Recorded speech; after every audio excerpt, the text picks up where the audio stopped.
Welcome back to the Not So Late Show. I'm here with Joey and Caleb as they're going through a pretty rocky divorce. That being said, no reason you fine folks can't get some entertainment out of it. Prosecution may now deliver its opening statement.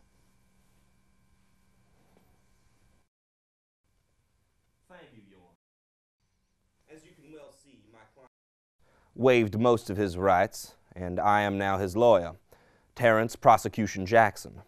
That's hyphenated for the stenographer. And I am more than confident that I can prove to this jury that the custody of the Not So Late Show and its related hosting and guardianship responsibilities should go to my client, Caleb. I will prove that Joey is an irresponsible, petulant individual who has absolutely no place taking the reins of the Not So Late Show, as he lacks basic managerial skills, social skills, and, meaning no offense, crucial motor skills.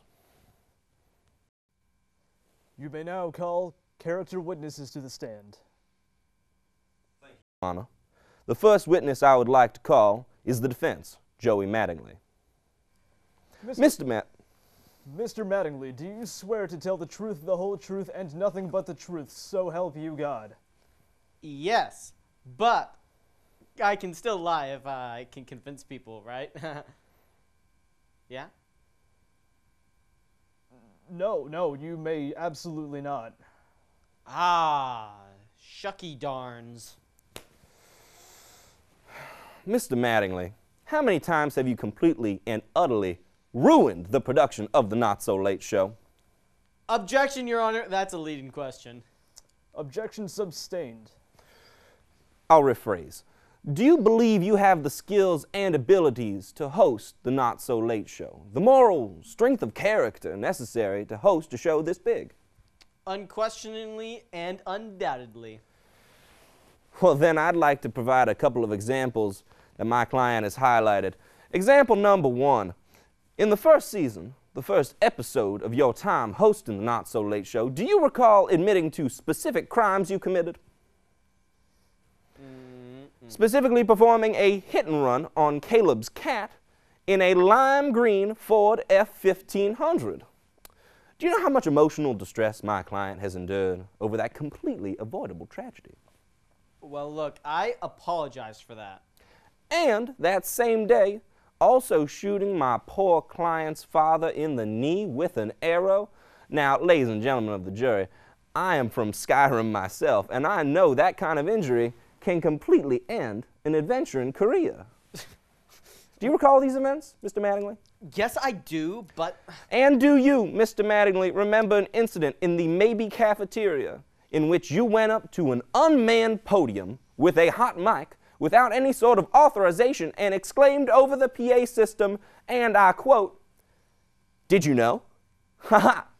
Well, you should. Does that ring any bells, son? Well, let me tell you right now. That quote is wrong. It was actually, did you know? Come find out. Get your quotes checked. Mr. Terrence hyphenated... Terrence Prosecution hyphenated Jackson. Your Honor, I rest my case. The defense may now deliver its opening statement. As we all expected, I will be representing myself today. You are entitled to a lawyer, of course. The court can appoint you defense lawyer Hughes Gibson. Why did I just hiss? I do not have any objection to that. I do. I enact voltendi non fit injura. Caleb consented to divorce. Objection, Your Honor. My client never said such a statement. Overruled. I want to see where this is going. In the summer of '69, I was vacationing in the Panama Canal. So while I'm inside of the canal, I'm swimming to the mermaid land to visit the queen herself. And, well, me and her had some tea and crumpets, and so I decided to marry her hot mermaid princess daughter to, you know, settle some trade dispute with the Atlantic Trade Federation and Viceroy Nuke Funray. As evidence, I present the hat I wore on my marriage day. I present the hat. The hat.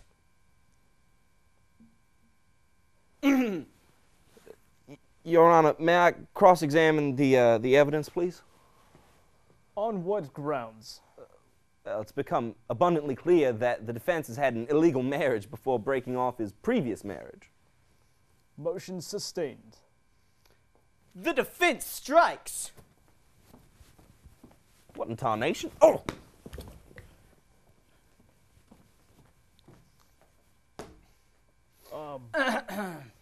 As the prosecution is now unconscious, may I continue? Wow, sure, I will allow it. Well, well, well. How the turntables, Caleb. How indeed. You see this hat, eh?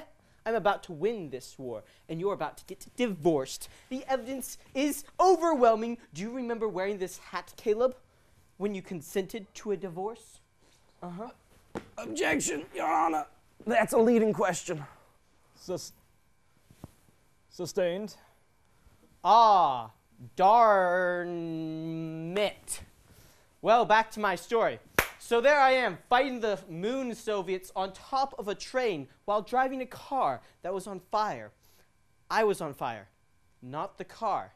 When Caleb appears, he's holding my duck friend, Frederick Mars von Eduardo Vitruvius Murchison III of Winkelheim. I now call in Frederick Mars.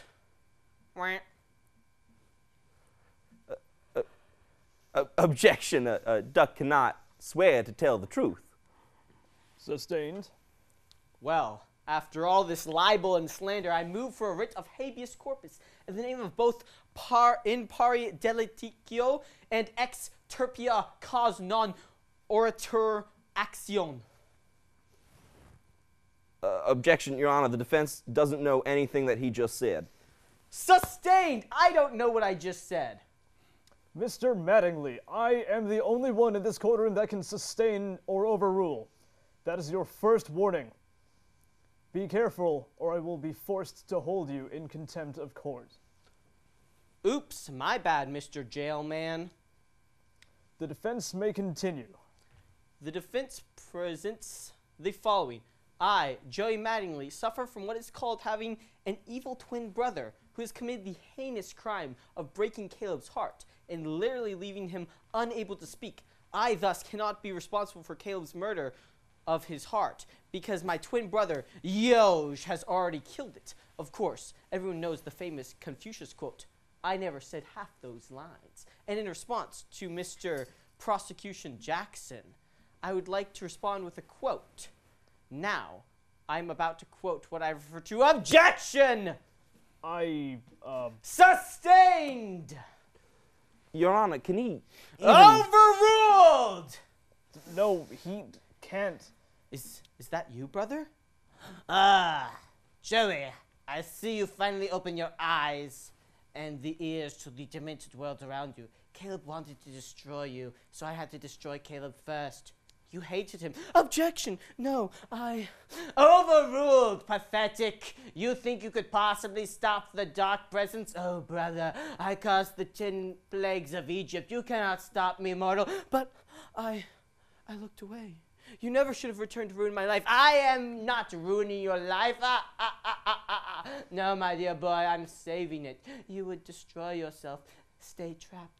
I'm simply freeing you from the burden of choice. But I like choosing things like grape-flavored ice cream, when to wear gloves on my feet instead of socks, when I need to brush my hair. Just no, you misunderstand me. I'm here to help just like with your parents. My parents? They weren't letting you go to frat parties, were they? I guess not. So I freed them from the burden of life. Wait. So it never was Shia LaBeouf? It was you, Yoj, all along? I knew that man couldn't be a murderer and a good actor. He's just too smooth of an actor. Yes, I killed your parents and friend, famous star actor Shia LaBeouf for the crime. Objection, Your Honor, on the grounds this conversation and plot point is irrelevant and will be ignored for the rest of the not-so-late show canon upon return to air.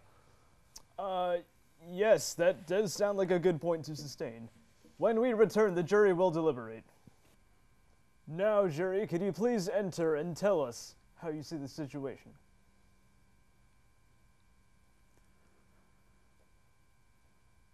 Well, first, I woke up this morning, and it was terrible. I stayed up till last night. I'm talking 5 a.m., man. And not the fun kind. The kind where you stare at the ceiling and question whether your life is just a speck to an elephant. Kind of 5 a.m. Then I had to wake up and come here at 9 a.m. Why 9 a.m.? I don't know, considering that this was being done at 5 p.m. Why was I here at 9 a.m.? Is it because I'm paranoid and hear voices that tell me to show up at 8 hours early? Possibly. But the voices tell me no. I still think yes, but that's an ongoing debate. Okay, great. But what about Joey and Caleb? Just wait, okay, Matt? So I showed up early and watched every Not So Late show ever recorded. I'm talking even the 2009 Meta Obama jokes. I'm talking the 2014 suggestive romance scenes. I'm talking the 2020 virtual show. I watched them all. When I watched Joey and Caleb's season from this past fall, I learned something. I learned everything I needed to learn. I learned that who they were, what they were, why they live. And that's just it. In their incompetence, they are still the most entertaining part of the show. Okay, but who deserves custody of the show? I'll tell you, Matt, in my head. I believe they both deserve joint custody of the show. Is that your final decision? I also would like to be fed now, but yes. Very well, thank you. It is time to deliver the verdict. Order, order, 'tis time. Friends, co-workers, subordinates, the decision is upon us. The winds of change have swept hither throughout our studio, and they whisper the premonitions of the future, our future, and furthermore. Hey, Matt, can we speed it a bit up? I hate it here. Real court is nothing like I expected it to be. I mean, where are all the vests? I mean... Vests? Yeah, like vests, like, by the power vested in me. And all the bailiffs. Where are they? I was really looking forward to see them, like, lift stuff. Like, your desk, for example. Do you mean to tell me that this entire time, you were waiting for somebody to come here, donning a vest, and powerlifting everything in sight? Oh yeah, I'm wearing a vest, ain't I? Well, thank God, I thought I was the only one. I mean, what is up with that? I mean, it was throwing me off and I couldn't concentrate the entire time. I'm sorry. Are you guys dumb? Are you actually borderline stupid? I cannot believe that I have to tell two supposedly competent adults this. That's entirely unrealistic. You complete morons. You're sitting there talking about bailiffs and vests when you know that we don't have that kind of money. I mean, what do you think this is, Judge Judy? No, it's not Judge Judy. I should know, because even though I poured my heart and soul into my audition, I was passed over for the part of Judge Judy. And I think about that every single day. Both of you need to grow up, because I sure had to. I had to grow up real fast. Oh man, we had no idea. Listen, I know you're my opponent and all, but I'd just like to say from the bottom of my heart, like, I think you would have made an excellent Judge Judy. Yes, you were practically built for that wig, my man.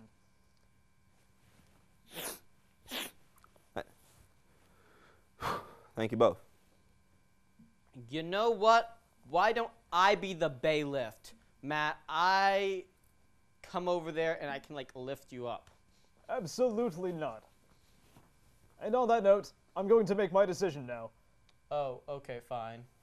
After careful deliberation, I've decided that neither of you deserve to be the host. What? What? Like Caleb's representative party said, Joey, you are too chaotic to run a lemonade stand meant for children, let alone an entire television show. It is a miracle that none of you have passed away tragically. Joke's on you, Matt. I've passed away tragically more times than I can count. I should have burned down the studio for that comment. And as for you, you can tell Caleb that he is an absolute husk of a human being. Is he even capable of emotion? Actually, my client was prepared for that particular question. In this situation, he has asked me to say to all you people, you should know that he is. What do you think he meant by that? Silence! I have decided that I am the only candidate worthy, and I alone. I really need to win today. Now I'm going to have to be a lawyer for animals. Like that cool dog who can jet ski. Oh, who am I kidding? That's exactly what I wanted. Under my reign, the Not So Late Show will undergo a glorious golden age of content picked and created by me. With me as the host, I will lead us to glory. Uh-oh. No!